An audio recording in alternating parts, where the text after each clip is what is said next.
Alors nous revoici dans une... non. Alors nous revoici dans cette nouvelle vidéo.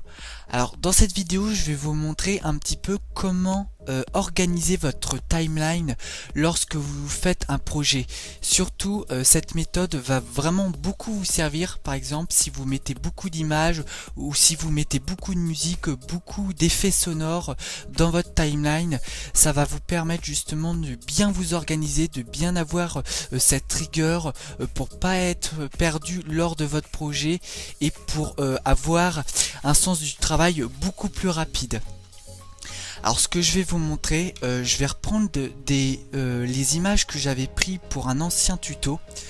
Alors il faut savoir que cette méthode là, donc moi j'utilise Avid Media Composer comme d'habitude, comme vous devez le savoir maintenant, mais cette méthode que je vais vous donner, elle est applicable sur tous les logiciels de montage qui puissent exister, que ça soit professionnel ou que ça soit amateur. Donc c'est vraiment faisable sur tous les logiciels. Alors là je vais prendre une vidéo, donc 3 vidéos que j'avais prises lors d'un ancien tuto. Voilà, comme ça je mets 3 rushs à la suite pour dire que voilà, j'ai fait mon montage, j'ai rien d'autre à mettre, et donc voilà. Alors ça je désélectionne, voilà. Et donc vous voyez que là vous avez un cut, là vous avez un cut, c'est ce qui permet de délimiter votre rush. Donc voilà, vous avez votre début et votre fin de votre rush. Donc le but c'est que par exemple si si vous faites un court-métrage, un film ou une vidéo, voilà, vous devez mettre vous devez chevaucher plusieurs images à la suite des autres, voilà. Vous voulez mettre par exemple plusieurs effets sonores, de la musique en dessous, des effets sonores, tout ça, voilà, je vais vous montrer tout ça pour bien que vous soyez organisé et pour pas que vous soyez perdu. Donc là j'ai un montage, donc voilà, vraiment très basique. Donc voilà, si vous filmez par exemple avec une caméra, il y aura probablement une caméra d'ailleurs ou un appareil photo, hein, peu importe. Mais voilà, vous avez déjà votre piste vidéo et vos 2 pistes sonores. Donc ce qui va nous intéresser, c'est comment mettre justement des effets sonores et de la musique pour bien trier le tout, pour vraiment être bien organisé. Donc là, moi personnellement, je n'ai pas d'effet sonore. Je veux dire, le son n'est pas important, du moins sur ces 3 rushs. Donc je vais les supprimer. Donc je vais essayer de désélectionner donc la piste vidéo pour pas qu'elle s'enlève. Donc voilà. Donc là, j'enlève toutes mes pistes audio et comme ça, il me reste que la piste vidéo. Voilà, voilà. Donc le but, par exemple, c'est que je vais mettre, allez, disons que là, voilà, c'est une musique que je vais prendre, mais imaginons que c'est un bruitage. Voilà. Et donc, par exemple, je prends un extrait là, et je le mets, par exemple, oh, c'est peut-être un petit peu trop long, je vais mettre un peu plus court pour dire que c'est vraiment un bruitage. Voilà. Je vais le mettre là. Voilà. Là, ça va me faire mon bruitage. Si vous voulez par exemple faire une autre piste audio, voilà, moi je voudrais rajouter d'autres pistes audio, mais je voudrais pas les mettre à la suite des autres. Vous allez comprendre pourquoi par la suite. Je veux le mettre sur une troisième piste, troisième et quatrième piste audio. Donc ce que vous faites, c'est soit vous faites clic droit et vous faites new audio track et vous faites mono. Alors sur Premiere, c'est exactement la même chose. Il faut bien vous mettre par exemple sur vos audios, vos pistes audio pour que ça puisse se faire. Donc vous faites clic droit, donc moi ça le fait pas parce que vu que je suis sur Avid, mais vous sur Premiere, si vous êtes sur Premiere, c'est tout à fait faisable. Après sur Sony Vegas et sur Final Cut Pro, je pourrais pas trop vous dire parce que je monte pas trop sur ces logiciels là. Mais après voilà, c'est à vous de tester, voir si c'est faisable. Mais en tout cas, cette technique-là, quelle que soit la manipulation que vous devez faire sur le logiciel de montage que vous êtes en train d'utiliser, vous pouvez la faire. C'est obligatoire. Vous pouvez la faire. Donc moi, ce qui m'intéresse, c'est mono. Donc je vais, voilà, j'ajoute mono, mais bon, je vais utiliser le raccourci clavier qui est contrôle ou pomme. Si vous êtes sur Mac, CTRL U. Donc voilà, je vais rajouter une autre piste audio pour vous montrer que je vais rajouter donc un autre extrait par exemple d'un bruitage. Donc là J pour enlever les images clés. les points clés, votre in et votre out, voilà. Et donc je le mets, oui, donc je désélectionne donc ma piste audio 1 et 2 pour les replacer automatiquement sur ma piste audio 3 et 4. Voilà, et normalement, ma piste audio va se placer juste là. Voilà, et donc, voilà, donc ça fait vos bruitages. Donc là c'est une musique que j'ai tirée donc sans droit d'auteur bien évidemment, et là ça vous fait par exemple vos bruitages. Donc voilà, ces bruitages peuvent être utilisés par exemple tout ce qui est course poursuite de voiture, ou tout ce qui est lorsque vous ouvrez votre véhicule avec une clé, ou tout ce qui est bruit de véhicule, ou de pas, de revolver. Voilà, vous pouvez faire absolument tout ce que vous voulez.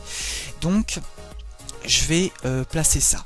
Voilà, donc imaginons que là, voilà, j'ai placé mes pistes audio, et maintenant je veux mettre ma piste de musique pour mettre un fond de musique derrière. Par exemple, si c'est une course poursuite, on va plutôt mettre des bruitages de flingues, de bagnoles, des bruitages de coups de poing, des choses comme ça, avec une musique plutôt d'action derrière.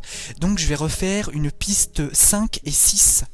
Voilà, pour refaire mon audio. Donc je désélectionne ma piste audio 3 et 4 pour les replacer donc automatiquement sur les suivantes, qui est l'audio 5 et l'audio 6. Voilà, donc là j'appuie, je refais la même manip, J. Voilà, donc je retire mes images clés, mon in et mon out, et donc oh non, là c'est pas la peine de mettre les images clés, ça vous le met automatiquement. Donc je reviens au début et je fais V pour insérer donc toute ma musique. Donc là ça fait un peu beaucoup, donc je vais ralentir, je vais mettre un in out finalement, et voilà, et je replace ma piste audio. Donc on va la baisser un petit peu, la rabaisser, voilà, juste voilà, pour faire style que on a notre piste audio, notre musique en tout cas. Voilà. Et donc l'objet de cette vidéo, c'est que voilà, que vous avez vos bruitages, vous avez voilà, vos deux bruitages par exemple, voilà, vous avez plein de bruitages, plein de pistes. Là j'ai utilisé que 2, 3, 4 pistes audio jusqu'à 6 bien évidemment, juste parce que c'est un exemple. Voilà.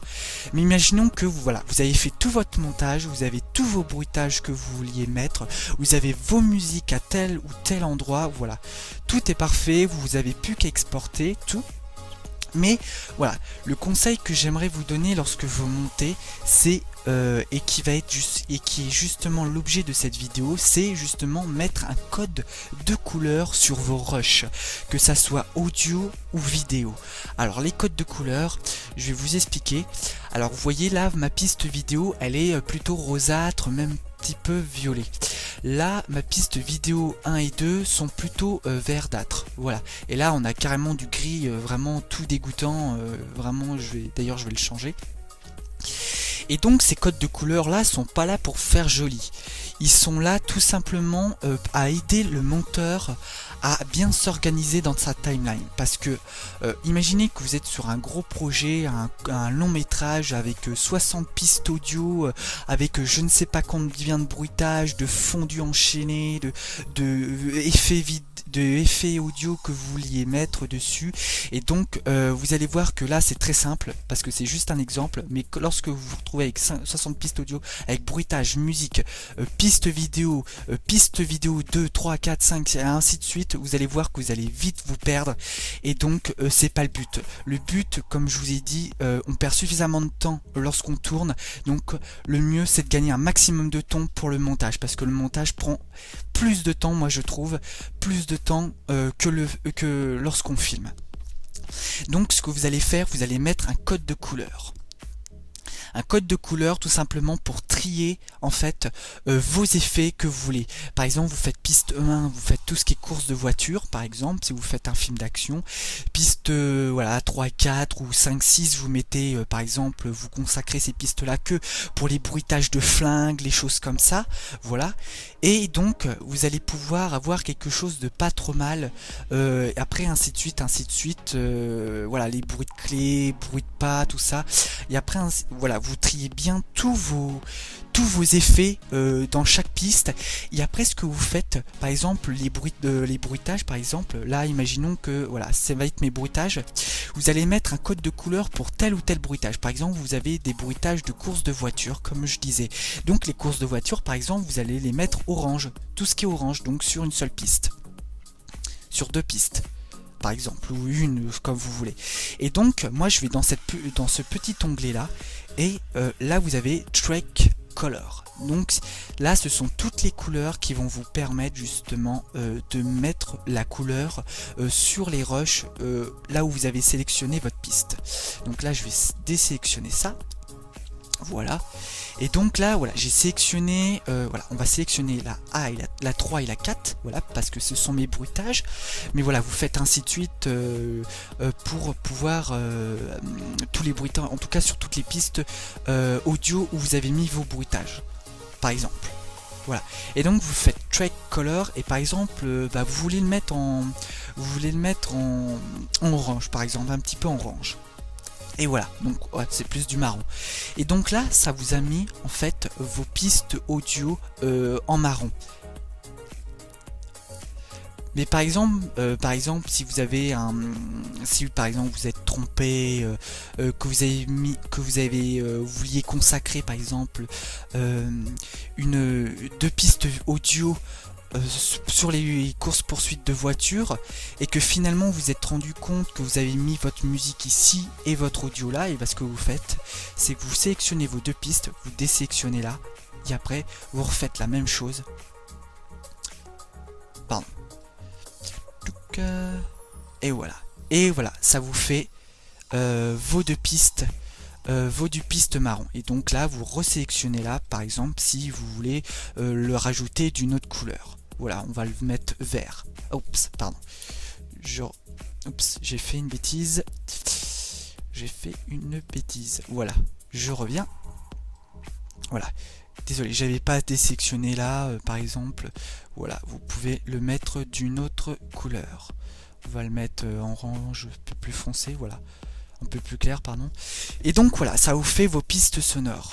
Vos pistes voilà, avec des couleurs qui permet de bien catégoriser voilà, vos pistes audio de manière à ce que vous dites ah voilà, moi j'ai rajouté du vert, voilà, tout le vert, je sais que ce sont tout ce qui est course poursuite de voiture, donc je sais que là-dessus j'ai pas à m'en faire, parce que vous voyez, vous avez beau renommer vos vidéos, si vous rajoutez la waveform, c'est ce que vous voyez là, tout ce qui est ondulation, c'est que le titre, le nom de votre vidéo est caché par la waveform. Et donc vous pouvez tout à fait monter sans la waveform, sauf que la waveform c'est quelque chose qui vous aide énormément lorsque vous voulez couper, par exemple, cutter un moment précis de votre vidéo. Et donc c'est plutôt conseillé de le rajouter. Et donc bien par conséquent, ça vous cache le nom de votre vidéo. Par exemple, si vous avez votre audio, par exemple, si vous avez mis course poursuite. Et donc, c'est pour ça qu'il faut bien mettre un code de couleur lorsque vous montez.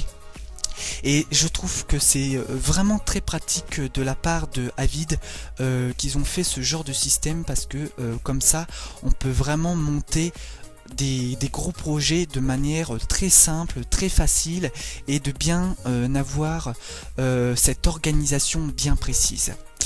Donc voilà, pour vous montrer un petit peu le code de couleur. Donc là je vais remettre un petit peu mes couleurs que j'avais, ma couleur que j'avais mise.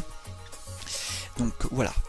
Donc oui, juste une dernière chose, si vous voulez justement mettre un code de couleur, essayez de mettre des couleurs par exemple bien distinctes.